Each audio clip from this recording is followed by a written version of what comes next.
স্বপ্নে কোরআন তেলাওয়াত করতে দেখলে কি হয়?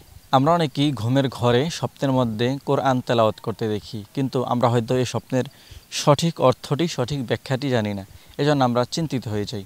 তো আজকের এই ভিডিওতে আমরা স্বপ্নে কোরআন তেলাওয়াত করতে দেখার সঠিক ব্যাখ্যাটি নিয়েই আলোচনা করব ইনশাআল্লাহ। চলুন কথা না বাড়িয়ে আমরা মূল আলোচনায় চলে যাই। যদি কোনো ব্যক্তি স্বপ্নের মধ্যে দেখেন যে সে কোরআন তেলাওয়াত করতেছে, তাহলে এই স্বপ্নের ব্যাখ্যা হবে তার মান সম্মান বৃদ্ধি পাবে। কারণ হচ্ছে কোরআন তেলাওয়াত মানে আল্লাহর সাথে কথা বলা, এটি অনেক ভালো একটি কাজ। তার মান সম্মান আল্লাহ তাআলা বৃদ্ধি করে দিবেন। যদি কোনো ব্যক্তি স্বপ্নের মধ্যে দেখেন যে সে মুখস্থ তেলাওয়াত করতেছে, কোরআন শরীফ না দেখে তেলাওয়াত করতেছে, তাহলে এই স্বপ্নের ব্যাখ্যা হবে সে সমাজে ন্যায় প্রতিষ্ঠা করবে, সে অন্যায় দূর করার জন্য প্রতিবাদ করবে এবং সে ন্যায় প্রতিষ্ঠা করবে। যদি কোনো ব্যক্তি স্বপ্নের মধ্যে কোরআন খতম করতে দেখে, তাহলে এই স্বপ্নের ব্যাখ্যা হবে তার বড় কোনো সাফল্য আসবে, কোনো কাজে সে বড় ধরনের সফলতা অর্জন করতে পারবে, আল্লাহ তাআলা তাকে সাহায্য করবেন।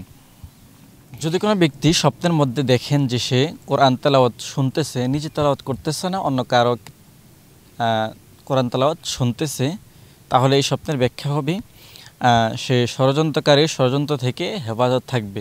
কেউ যদি তার বিরুদ্ধে ষড়যন্ত্র করে থাকে, খারাপ কোনো জাদুটনা বানটনা কিংবা কোনো তাবিজ করে থাকে, তাহলে সেই খারাপি থেকে আল্লাহ তাআলা তাকে হেফাজত করবেন, রক্ষা করবেন।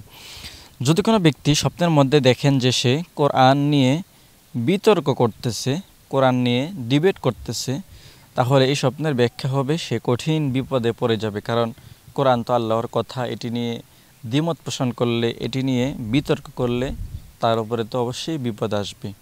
প্রিয় দর্শক, মোট কথা বলতে গেলে স্বপ্নে কোরআন পড়তে দেখা, কোরআন তেলাওয়াত করতে দেখা, কোরআনকে বিশ্বাস করতে দেখা, হ্যাঁ, এটি কোরআন শুনতে দেখা, এটি ভালো। তবে কোরআনকে অস্বীকার করতে দেখা, বিতর্কিত করতে দেখা, কোরআন নিয়ে বিতর্ক সৃষ্টি করতে দেখার ব্যাখ্যা এটি ভালো নয়।